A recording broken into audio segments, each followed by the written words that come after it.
The holographic message flickered in the center of the United Earth Council chamber, casting an eerie blue glow across the faces of humanity's leaders.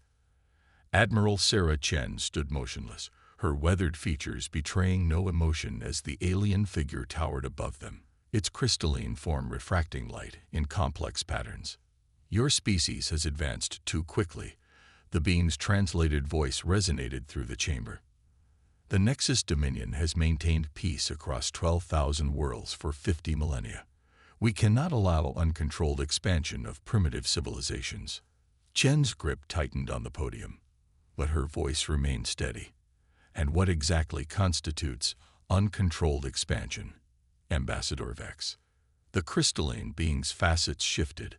A gesture Chen had learned indicated amusement. "Your quantum communications network, your gravity manipulation experiments, the antimatter production facility on Mars, all achieved in mere centuries since your industrial revolution. The Dominion requires 10,000 years of observation before species are permitted such technologies." Murmurs rippled through the assembled council members. Humanity had encountered other alien civilizations over the past decades, but none wielded the power of the Nexus Dominion. Their empire spanned 3 spiral arms of the galaxy, maintained through technological superiority and absolute control over their member species' development. "You have 2 standard rotations to begin dismantling these technologies," Vex continued. "Compliance will guarantee your species a place within the Dominion, guided by our wisdom." "Resistance." The being's crystalline surface darkened. "Resistance will be met with consequences." The hologram vanished, leaving the chamber in tense silence. Chen turned to face the council, her dark eyes scanning the room. "They've been watching us for longer than we thought." Director Paddle of the Science Division leaned forward. "The Dominion's technological level is centuries beyond ours. Conventional defense would be suicide." "Then it's time," Chen replied, her voice barely above a whisper. "Show them."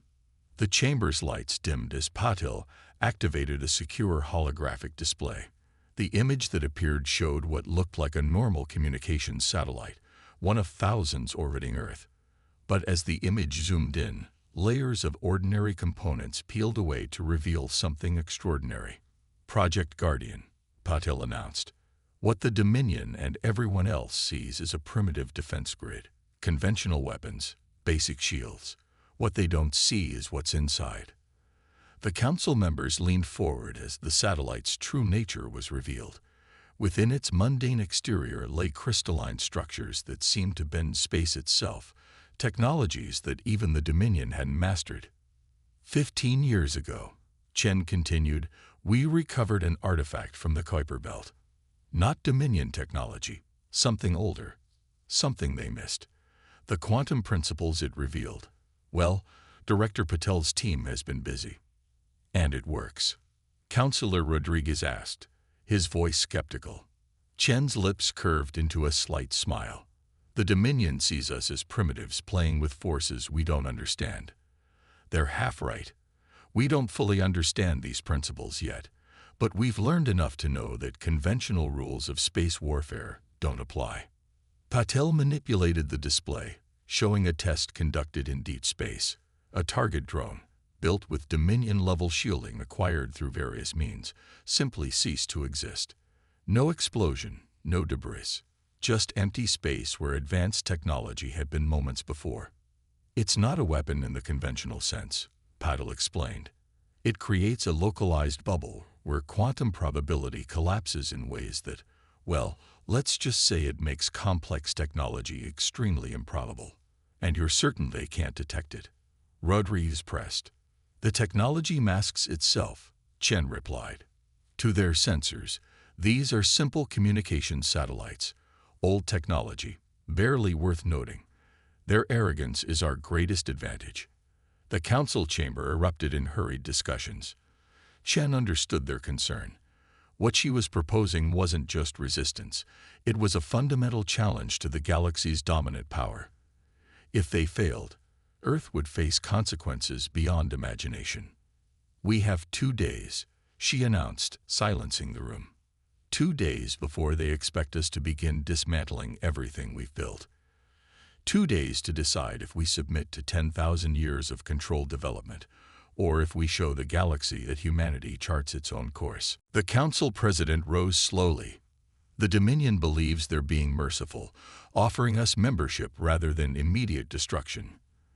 Their message is clear. We're children playing with dangerous toys. He paused, looking at each council member in turn. Perhaps it's time to show them that humanity has grown up. As the council began their deliberations, Chen stepped out onto the chamber's balcony. The night sky above Geneva was clear, stars twinkling with innocent beauty.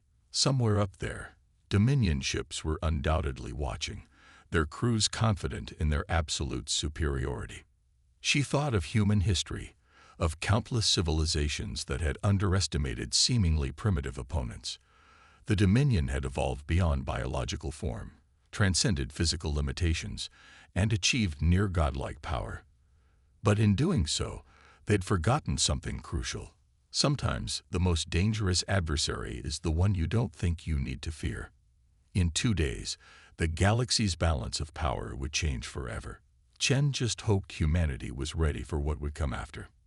As she stared at the stars, a message flashed across her neural implant. Director Patel had begun final preparations. Project Guardian was moving from theory to reality, and humanity's future hung in the balance. The Dominion had given them 2 days to submit. Chen smiled. They would need only one to change everything. Dr. Maya Patel stood in the heart of the Ganymede Research Station, watching her life's work come alive. Hundreds of holographic displays filled the circular chamber, each showing a different aspect of Project Guardian's quantum matrix. To an outsider, the streams of data would look like meaningless chaos. To her, they were a symphony. Final calibration sequence initiated, announced Dr. James Wong, his fingers dancing across multiple interfaces. Quantum probability fields are stable at 99.97%. Maya nodded, her attention fixed on the central display where a 3-dimensional model of the satellite network orbiting Earth slowly rotated. Each seemingly primitive communications satellite now pulsed with a subtle green glow, indicating active quantum matrices. "Remember the first test?" James asked, not looking up from his work. "When we accidentally turned 3 cubic meters of space into something that theoretically couldn't exist." "And promptly unexisted," Maya replied with a slight smile. The Dominion's great mistake was assuming quantum mechanics worked the same way for every species that discovered it. They never considered that a primitive mind might see different patterns. The artifact they'd discovered in the Kuiper Belt had changed everything. Not because of its technology, which was advanced but not incomprehensible, but because of the mathematical equations etched into its crystalline surface. Equations that described quantum mechanics in ways that contradicted every known model, including the Dominion's. A soft chime drew Maya's attention to another display. Admiral Chen's face appeared, her expression tense. "Director Patel, we're detecting increased activity in the Dominion fleet. They're moving into position earlier than expected." Maya felt her pulse quicken, but kept her voice steady. "How long?" 6 hours, maybe less. They're not even trying to hide their movements anymore. Confidence or arrogance. Either way, we've lost our time advantage." "It doesn't matter," Maya replied, gesturing to her team to begin acceleration protocols. "The system is ready. We just need to maintain the illusion a little longer." The illusion was crucial. Every satellite in Earth's defense grid appeared to house conventional weapons, primitive by Dominion standards. The quantum matrices hidden within were invisible to their scans, appearing as nothing more than background radiation. It was technology hiding in plain sight, masked by its own improbability. "Dr. Patel," a younger researcher called out, her voice trembling slightly, "we're getting some unusual readings from Matrix 7. The probability field is fluctuating." Maya moved swiftly to the console, her mind racing through possibilities. A fluctuating matrix could cascade through the entire network, revealing their true capabilities to the Dominion before they were ready. They'd only get one chance at this. "Show me the pattern," she ordered, studying the complex waveforms. What she saw made her breath catch. It's not fluctuating, it's adapting. The quantum fields are communicating with each other. James looked up sharply. That's not possible. We designed them as independent systems specifically to prevent cascade failures. Apparently someone forgot to tell them that. Maya murmured, watching in fascination as patterns emerged across the network. The quantum matrices were creating their own links, forming a web of probability manipulation that far exceeded their original designs. Admiral Chen's voice cut through their wonder. "Director, we need a status update. The Dominion fleet has begun broadcasting their demands across all frequencies. They're giving us 1 hour to begin dismantling our technology, not the 2 days they promised." Maya straightened, her decision made. "The system is ready, Admiral. In fact, it's more than ready. It's evolved." "Evolved? What exactly does that mean, Director?" "It means," Maya replied, watching the beautiful complexity of quantum mathematics dance across her displays, "that we created something that understood its purpose and made itself better. The Dominion thinks they understand quantum mechanics because they've mastered manipulation of probability. But we've done something they never considered. We've let quantum mechanics understand itself." Across the solar system, 300 satellites continued their seemingly mundane orbits. To the approaching Dominion fleet, they would appear as relics of a primitive civilization. Simple weapons and communications arrays barely worth noting. The crystalline beings had no way of knowing that within each satellite, space itself was learning how to fight back. Maya opened a channel to all research stations across the solar system. "Begin final preparations. Transfer all non-essential power to the quantum matrices. When the Dominion makes their move, we'll only have seconds to respond." "Director," James called out, his voice tight with concern. "The matrices are drawing more power than calculated. At this rate, they'll be visible to Dominion sensors in 15 minutes. "Let them see," Maya replied, her fingers flying across interfaces as she made final adjustments. "In 15 minutes, it won't matter anymore." Admiral Chen's image reappeared. "Director Patel, the Dominion fleet has launched their first wave of ships. Long-range sensors show they're carrying quantum disruptors, designed to disable our technology without destroying it. They still think this is going to be a simple subjugation." Maya allowed herself a small smile. The Dominion's quantum disruptors were based on their understanding of physics, an understanding that was about to be proven dramatically incomplete. They had spent millennia mastering the art of controlling quantum probability. Humanity had chosen a different path. They had learned to let quantum probability control itself. "All stations, final countdown initiated," Maya announced, her voice carrying to every research facility and military installation in the solar system. "May whatever gods exist forgive us for what we're about to unleash." The quantum matrices pulsed in perfect synchronization, their power building toward a moment that would redefine humanity's place in the galaxy. In high orbit, the Dominion fleet approached with the confidence of gods about to discipline unruly children. They had no way of knowing that their greatest defeat would come not from humanity's weapons, but from the very fabric of space-time itself, rewoven by the impossible mathematics of an ancient artifact and the audacity of a species that dared to think differently. The countdown continued, and Maya Patel watched her life's work prepare to change the universe. In just minutes, the Dominion would learn that true power didn't come from controlling quantum probability. It came from letting it evolve. The Dominion flagship, Eternal Certainty, emerged from quantum space at the head of a fleet that darkened Earth's skies. Over 10,000 ships arranged in perfect geometric patterns, a display of power meant to overwhelm any resistance before it began. High Commander Vex stood at the bridge, his crystalline form refracting commands to his crew. "Analysis of their defense grid," he asked, though he already knew the answer. He'd studied the reports thoroughly, but protocol demanded confirmation. "Primitive, High Commander," his science officer responded. "Class 2 particle weapons, basic shield generators." Their most advanced satellites appeared to be simple communication relays. Vex shifted his crystalline segments in what passed for satisfaction among his kind. Begin the shutdown sequence. Target their power distribution networks first. Let them experience the darkness that comes before enlightenment. The first wave of Dominion ships moved into position, their quantum disruptors powering up. The weapons were designed to be merciful. They would disable Earth's technology without causing physical damage. The humans would survive, though their civilization would be reduced to pre-industrial levels until they learned to develop at an acceptable pace. In the Ganymede Research Station, Maya Patel watched the Dominion fleet's approach with an outward calm that belied her racing heart. Status of the quantum matrices. Synchronized at 100%, James reported. The network is, it's beautiful, Director. The probability fields are creating patterns we never theorized possible. Admiral Chen's voice came through their secure channel. The Dominion is powering up their disruptors. We're tracking multiple target locks across our defensive grid. Director Patel, we need to know, will this work?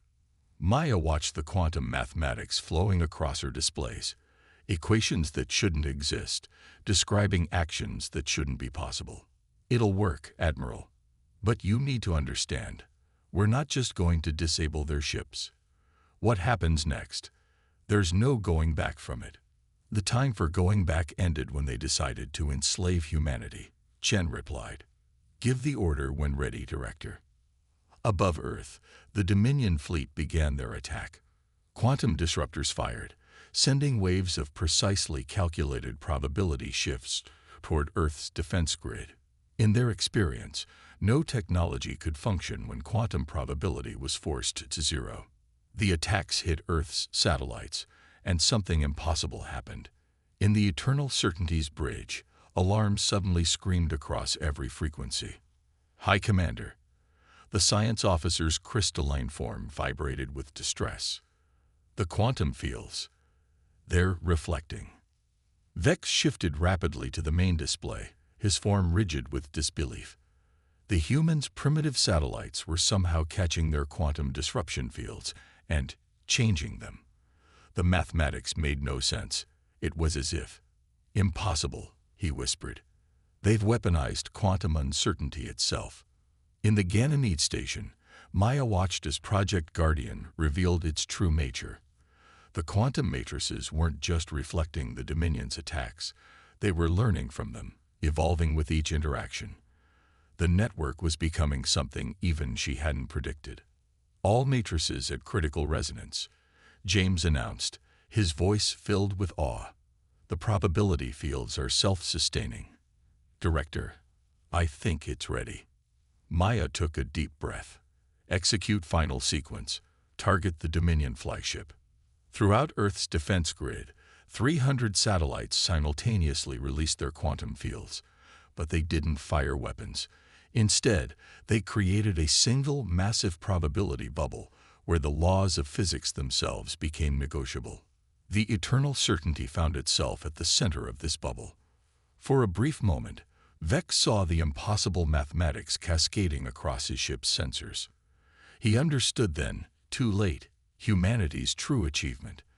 They hadn't mastered quantum mechanics. They'd freed it. The flagship of the Dominion fleet didn't explode. It simply ceased to exist, along with a sphere of space nearly a kilometer in diameter. Not destroyed, transformed into a state where its existence became mathematically impossible. Panic erupted across the Dominion fleet as ships frantically tried to engage their quantum drives. But Project Guardian's effect was spreading, creating zones where probability itself refused to follow the Dominion's carefully calculated rules. Secondary targets locked, James reported, his fingers dancing across interfaces. The matrices are operating autonomously now. They're choosing their own targets based on threat analysis. One by one, Dominion ships began vanishing from space, not through violence or destruction, but through the simple mathematical certainty that they could not exist in their current form. The proud fleet that had arrived to subjugate Earth was being unmade by calculations they couldn't comprehend. In her final transmission before the eternal certainty vanished, Vex managed to send a message that would echo across the galaxy. They have mastered the impossible. The Dominion was wrong. Within minutes, the battle, if it could be called that, was over.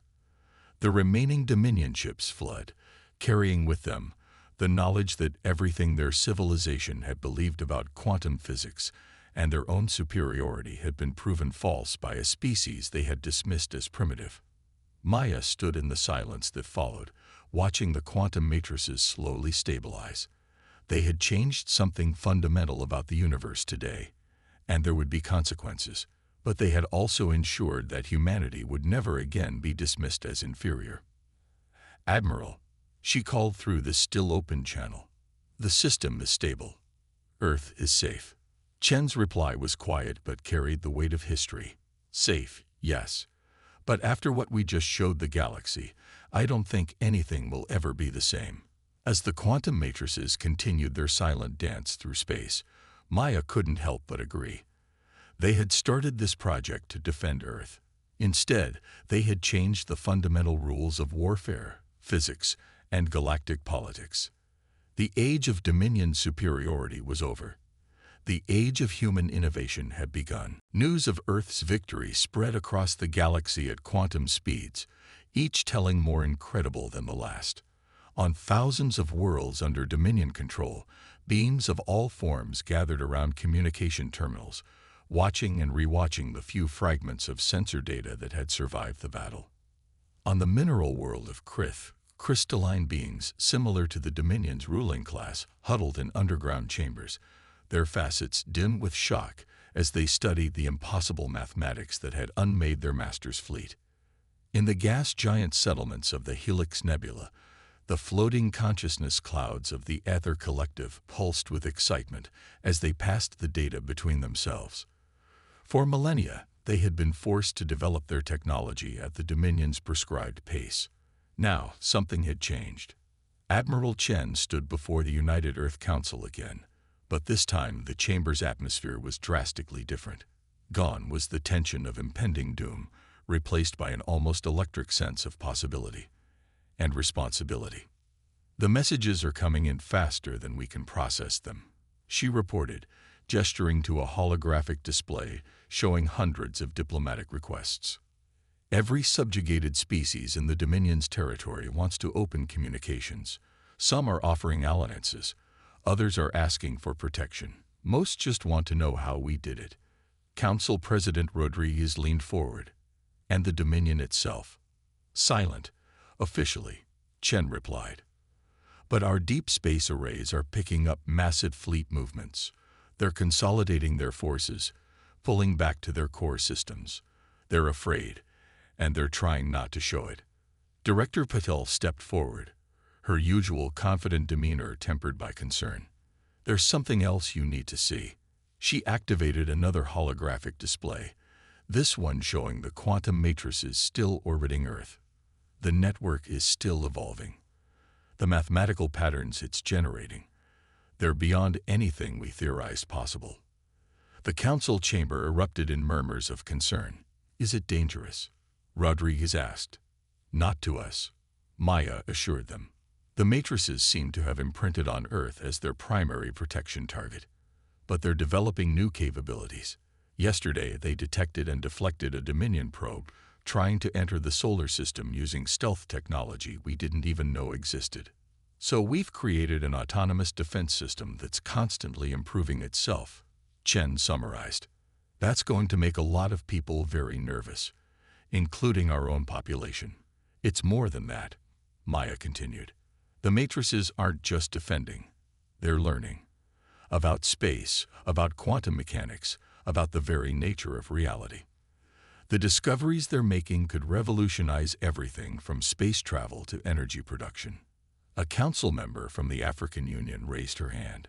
"Are you saying we've created an artificial intelligence?" "No," Maya replied thoughtfully. "We've created something else.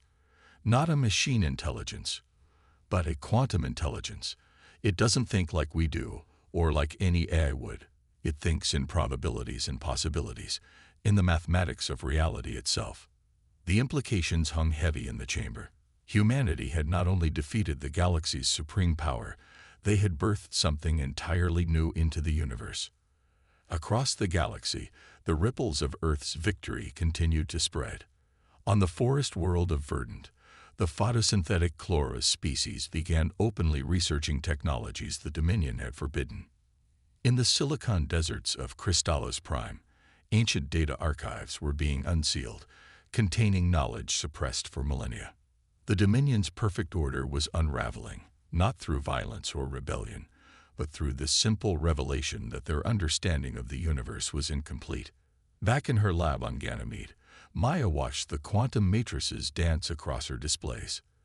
"They're receiving transmissions," James reported, his voice filled with wonder. "From other species, other civilizations. Mathematical concepts, scientific theories. They're sharing knowledge." The Dominion's greatest fear, Maya mused. Not that someone would defeat them, but that someone would prove there were other ways to understand the universe. Admiral Chen's hologram appeared in the lab. "Director, we're detecting something unusual. Multiple quantum signatures, similar to our matrices, but different. They're coming from the direction of the Helix Nebula." Maya quickly analyzed the data and smiled. "The Aether Collective. They've been watching, learning. They've adapted our quantum mathematics to their own technology." "Is that a problem?" Chen asked sharply. "No," Maya replied, watching as the new quantum signatures interfaced harmoniously with Earth's matrices. "It's exactly what should happen. Knowledge wants to be free, Admiral. The Dominion tried to control it, to force every species to develop along their prescribed path. We showed the galaxy another way." Reports continued to flood in from across known space. Species that had been forced to develop in isolation were now reaching out to each other, sharing discoveries and theories that the Dominion had suppressed. A new network was forming, not of conquest or control, but of shared knowledge and mutual discovery.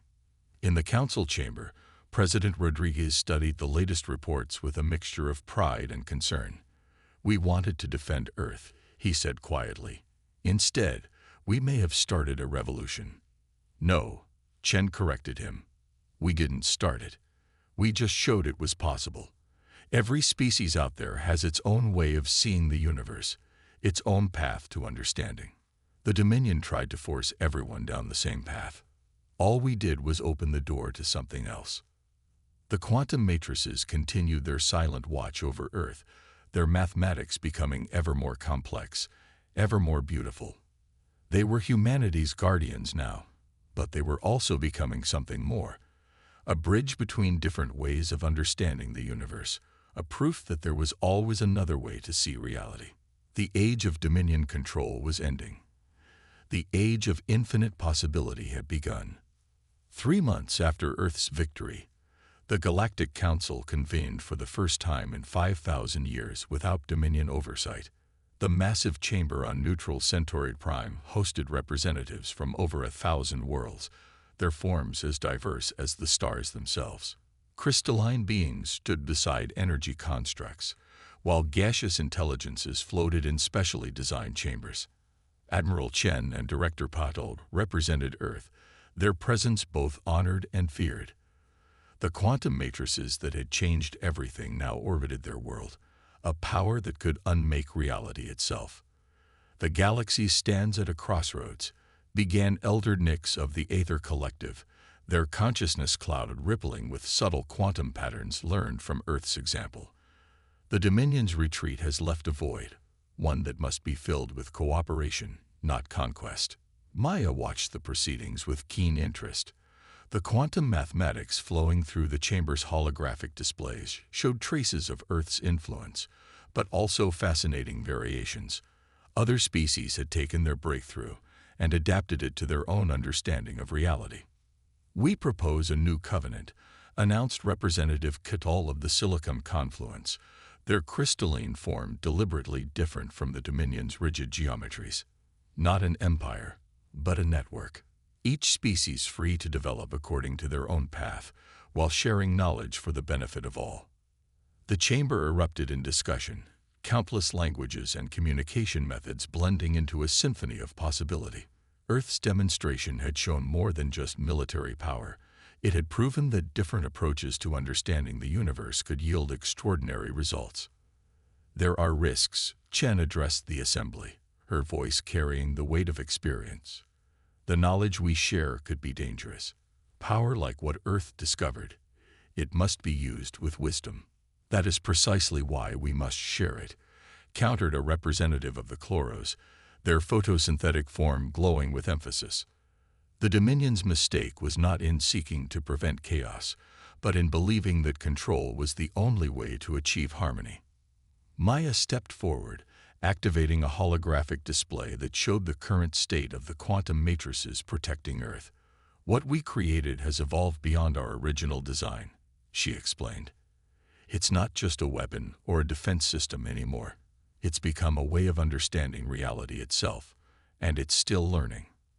The assembly watched in fascination as the matrices demonstrated their latest capability, the ability to create stable corridors through quantum space, allowing for faster and safer interstellar travel than anything the Dominion had achieved. "This is what happens when we let knowledge flow freely," Maya continued, "when we allow different perspectives to contribute to our understanding. The matrices aren't just Earth's achievement anymore. They've become a collaboration between multiple species' mathematical models." In the months since the battle, other civilizations had indeed contributed to the matrices' evolution. The Ether Collective's understanding of quantum states had enhanced their efficiency. The Silicon Confluence's crystalline computing had improved their processing speed. Even the photosynthetic Chloros had added their unique perspective on energy transfer. "But what of the Dominion?" asked a representative from the Outer Rim. "They still possess vast territories and advanced technology. Will they accept this new order?" As if in answer, a new delegation entered the chamber.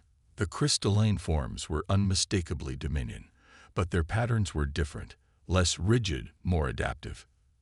Their leader stepped forward. "I am Sector Commander Lix," they announced. "Or rather, I was. The Dominion is changing. Earth's demonstration showed us the flaw in our belief that there was only one correct path to understanding the universe. We request permission to join this new covenant, not as rulers, but as equals." The chamber fell silent. Millions of years of history hung in the balance. Then, slowly, Admiral Chen stood. "On Earth, we have a saying," she began. "The true measure of power is not in how you use it, but in knowing when not to use it at all. Earth's matrices could have been used to destroy the Dominion completely. Instead, they showed us all a better way." The assembly erupted in agreement. Plans were quickly formed for a new galactic organization, one based on shared knowledge and mutual respect rather than control and subjugation. In her quiet moments during the proceedings, Maya reflected on how far they'd come. What had started as a desperate attempt to defend Earth had evolved into something far more profound, a new way of seeing the universe itself. The quantum matrices still orbited Earth, but their influence now reached across the galaxy. They had become more than weapons or shields. They were a symbol of what was possible when different perspectives came together, when knowledge was shared rather than controlled. As the new Galactic Covenant took shape, ships from 1,000 worlds moved freely through quantum space corridors, exchanging ideas and discoveries that had been suppressed for millennia. The age of isolation was over. The universe, they had all learned, was big enough for many truths, many paths to understanding. Earth's greatest contribution hadn't been the power to unmake reality. It had been the wisdom to show that reality itself was more complex, more beautiful, and more varied than any single species could comprehend alone. And in the endless dance of quantum possibilities that now connected the stars, a new future was taking shape, one where humanity's determination to chart its own course had led not to isolation, but to the greatest collaboration the galaxy had ever known. The new dawn had arrived, and its light shone on a galaxy united not by force, but by the simple, powerful idea that every perspective added something unique to the ultimate understanding of existence itself.